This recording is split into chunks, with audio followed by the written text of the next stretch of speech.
ناظرین گرامی قدر، السلام علیکم ورحمۃ اللہ وبرکاتہ۔ میں ہوں آپ کا میزبان انصار عزیز ندوی، اور آپ اس وقت سیدھی بات چینل کے جاری پروگرام پیغام فرقان کی 163ویں قسط ملاحظہ فرما رہے ہیں۔ ناظرین گرامی، سورہ بقرہ کی آج ہم دو آیتیں یعنی آیت نمبر 193 اور 194 کی تفسیر پیش کریں گے۔ آئیے اس کی تلاوت کر لیتے ہیں۔ اعوذ باللہ من الشیطان الرجیم، بسم اللہ الرحمن الرحیم۔ وقاتلوہم حتی لا تکون فتنۃ ویکون الدین للہ فإن انتہوا فلا عدوان الا علی الظالمین۔ الشہر الحرام بالشہر الحرام والحرمات قصاص فمن اعتدى علیکم فاعتدوا علیہ بمثل ما اعتدى علیکم واتقوا اللہ واعلموا ان اللہ مع المتقین۔ یعنی اور ان کفار و مشرکین سے جنگ کرو یہاں تک کہ فتنہ و فساد باقی نہ رہے اور دین صرف اللہ ہی کے لیے ہو جائے۔ پھر اگر ایسا ہو کہ لوگ لڑائی سے باز آ جائیں تو سمجھ لو کہ ظالموں کی سوا اور کسی پر دست درازی روا نہیں۔ اگر ان کی طرف سے حرمت کے مہینوں کا پاس و لحاظ رکھا جائے تو تمہاری طرف سے بھی ہونا چاہیے، اور حرمتوں میں برابر کا بدلہ ہے، تو جو تم پر ان مہینوں میں دست درازی کرے تو تم بھی اس پر ویسی ہی دست درازی کرو جیسے اس نے تم پر کی، اور اللہ کی نافرمانی سے بچتے رہو، اور جان لو کہ اللہ ان لوگوں کے ساتھ ہے جو اس کی نافرمانی سے بچتے ہیں۔ ناظرین گرامی، فرمایا گیا وقاتلوہم حتی لا تکون فتنہ۔ وقاتلوہم کے معنی اگر کریں گے اور ان کفار و مشرکین سے جنگ کرو، ہم کی ضمیر کفار و مشرکین کے لیے استعمال ہوئی ہے۔ حتیٰ کے معنی یہاں تک کہ انگریزی میں انٹل یا ٹل کہا جاتا ہے، یہ غایت منتہا کے لیے استعمال ہوتا ہے۔ لا تکونا نابود ہو جائے یعنی نہ رہے یا باقی نہ رہے۔ فتنہ کے معنی آتے ہیں فتنہ و فساد۔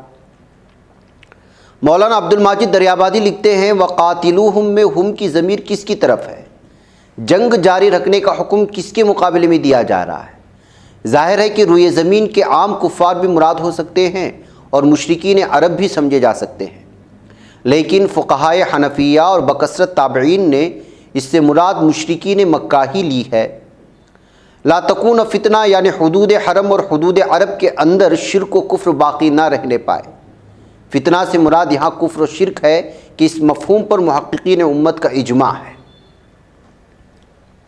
پھر آگے ارشاد فرمایا گیا وَيَكُونَ الدِّينُ لِلَّهِ، یعنی اور ہو جائے دین صرف اللہ کے لیے۔ وَيَكُونَ کے معنی آتے ہیں اور ہو جائے، الدین کے معنی دین یعنی اللہ کا دین، اور وہ اسلام ہے، جیسا کہ تیسری سورہ آل عمران کی آیت نمبر 19 میں ارشاد فرمایا گیا اِنَّ الدِّينَ عِندَ اللَّهِ الْإِسْلَامِ، یعنی بلا شبہ اللہ تعالیٰ کے نزدیک ہمیشہ دین اسلام رہا ہے۔ الدین یعنی زندگی گزارنے کا منشور، لاہی عمل۔ للہ کے معنی آتے ہیں صرف اللہ تعالیٰ کے لیے۔ سید قطب شہید رحمۃ اللہ علیہ لکھتے ہیں ان آیات کا رخ نزول کے وقت جزیرہ نماء عرب میں مشرکین کی قوت کی طرف تھا، کیونکہ یہی قوت لوگوں کو مصائب و آلام میں مبتلا کر رہی تھی، اور اس بات میں مانے بنی ہوئی تھی کہ دین اللہ کے لیے ہو جائے، لیکن آیات کا مفہوم عام ہے اور اس کی رہنمائی دائمی ہے۔ جہاد قیامت تک جاری رہنے والا ہے، کیونکہ ہر دور میں کوئی نہ کوئی ظالم قوت موجود رہے گی جو لوگوں کو اللہ کے دین سے روکے گی، ان کے اور دعوت اللہ کی سننے مطمئن ہو جانے کے بعد اسے قبول کرنے اور امن و امان کے ساتھ اس پر قائم رہنے کی راہ میں حائل ہوگی۔ اس لیے امت مسلمہ اس بات کی مکلف ہے کہ وہ ایسی ظالم قوتوں کو کچل دے اور لوگوں کو ان کے غلبہ و تسلط سے آزاد کرے، تاکہ وہ آزادانہ دعوت حق کو سنے، اختیار کرے اور اللہ کی طرف ہدایت کی راہ پائے۔ فتنہ کی شناعت و قباحت کو واضح کرنے، اسے قتل سے شدید تر قرار دینے کے بعد اسے روکنے کے دو بار حکم سے آیت نمبر 191 اور آیت نمبر 193 میں یہ واضح ہو جاتا ہے کہ معاملہ کس قدر اہم ہے۔ اسی بات سے یہ بات بھی سامنے آتی ہے کہ ایک عظیم آغاز ہے۔ اسلام کے ہاتھوں فی الحقیقت انسان کی نئی پیدائش، ایسی پیدائش جس میں انسان کی قدر و قیمت اس کے عقیدے کی قدر و قیمت پر منحصر ہوتی ہے۔ اس کی زندگی ترازو کے ایک پلڑے میں رکھی جاتی ہے، اس کا عقیدہ دوسرے پلڑے میں، اور عقیدے کا پلڑا زندگی کے پلڑے کے مقابلے میں جھک جاتا ہے۔ اس طرح یہ بات بھی طے ہو جاتی ہے کہ کون لوگ انسان کے دشمن ہیں۔ یہ وہ لوگ ہیں جو مومن کو اس کی دین سے ہٹاتے اور مسلمانوں کو اسلام کے سبب ایذا پہنچاتے ہیں۔ یہی وہ لوگ ہیں جو انسانیت کو سب سے بڑے خیر سے محروم کرتے ہیں اور ان کے اور اللہ تعالیٰ کے نظام کے مابین حائل ہو جاتے ہیں۔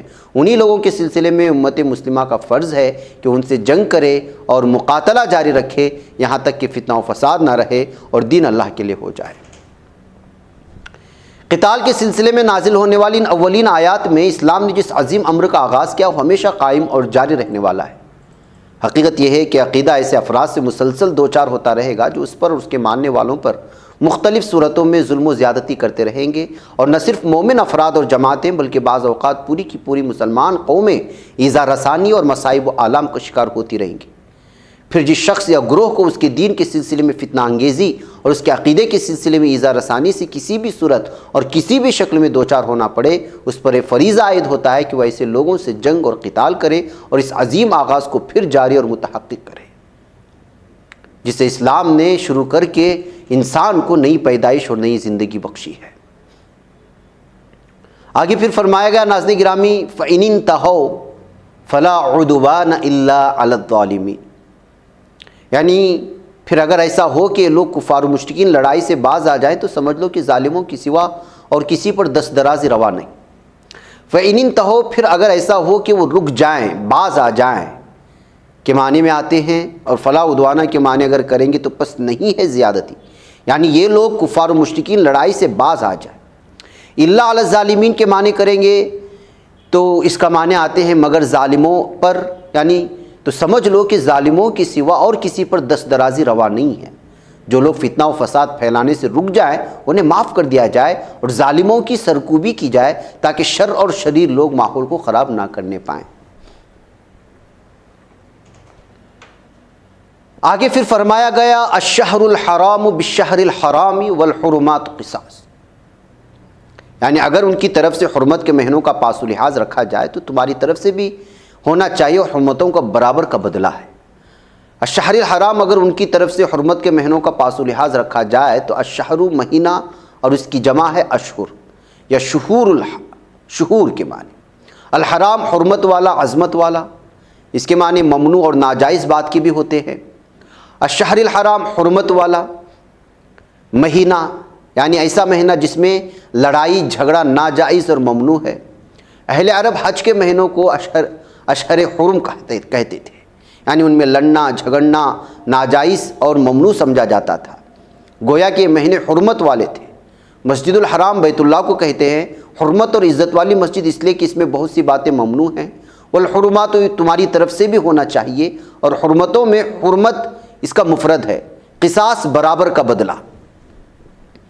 ناظرین حافظ صلاح الدین یوسف لکھتے ہیں سن 6 ہجری میں رسول اکرم صلی اللہ علیہ وسلم 1400 صحابہ اکرام کو ساتھ لے کر عمرہ کے لیے گئے تھے، لیکن کفار مکہ نے انہیں مکہ نہیں جانے دیا اور طے پایا کہ آئندہ سال مسلمان 3 دن کے لیے عمرہ کرنے کی غرض سے مکہ آ سکیں گے۔ یہ ذوالقعدہ کا مہینہ تھا جو حرمت والے مہینوں میں سے ایک ہے۔ جب دوسرے سال مسلمان حسب معاہدہ اسی مہینے میں عمرہ کرنے کے لیے جانے لگے تو اللہ نے آیات نازل فرمائیں۔ مطلب یہ کہ اس دفعہ بھی اگر کفار مکہ اس مہینے کی حرمت پامال کر کے گزشتہ سال کی طرح تمہیں مکہ جانے سے روکے تو تم بھی اس کی حرمت کو نظر انداز کر کے ان سے بھرپور مقابلہ کرو۔ حرمتوں کو ملحوظ رکھنے میں بدلہ ہے، یعنی وہ حرمت کا خیال رکھیں تو تم بھی رکھو، بصورت دیگر تم بھی حرمت کو نظر انداز کر کے کفار کو عبرتناک سبق سکھاؤ۔ پھر اسی آیت میں آگے فرمایا گیا فَمَنِ اعْتَدَى عَلَيْكُمْ فَاعْتَدُوا عَلَيْهِ بِمِثْلِ مَا اعْتَدَى عَلَيْكُمْ، یعنی تو جو تم پر ان مہینوں میں دست درازی کرے تم بھی اس پر ویسی دست درازی کرو جیسے اس نے تم پر کی۔